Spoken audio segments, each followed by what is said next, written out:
الاعزاء، صاحب الكازيه موجود معانا. اول شغله قبل ما هو يحكي، قسم بالله اني صار لي ساعه قاعد ادور بالخط على غاز مشان اهلي يطبخون. يلا تالقيت بس النار رحت يعني على منطقه ثانيه. فذلك احكي لنا للعالم شنو الموضوع الضجه اللي قاعده تصير.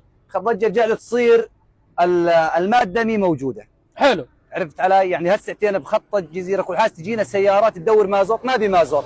جانا بنزين مع اصحاب سيارات، شنو طريقه ما اعرف. ما نقول شغلوا حراقات ولا نقول نريد نفط نحرق ولا نقول. يا اخي وفر لنا الماده، وفر الماده ورخصها.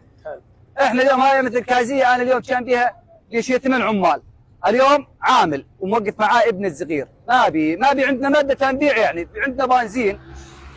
كميه العالم اللي قاعد تجي، كميه هاي السيارات تشوفها كلها معدات ثقيله، يعني كلها ادلب حمص حماه، كلها تيجي يعني الخط ما ابو مازوت خالص.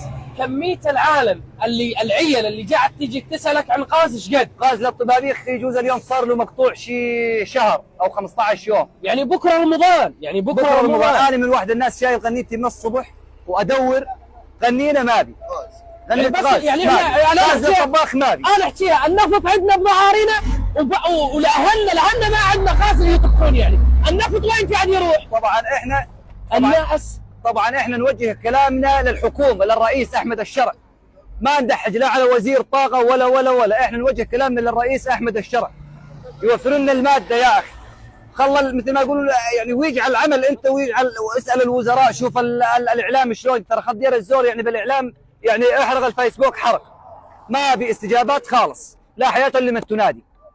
فاحنا نريد الرئيس احمد الشرع، احنا نناشده انه ينظر بوضع المنطقه هنا، خط الجزيره وخط الشاميه كذلك الامر. اليوم احنا راكبين مواطيرنا للمياذين للعشاره، ندور غنيمه غاز ما بي 130 140 الف يا اخي، امرنا الله نشتريها بس وفروها. اما موضع المحروقات يعني مازوت عدم، ما بي مازوت.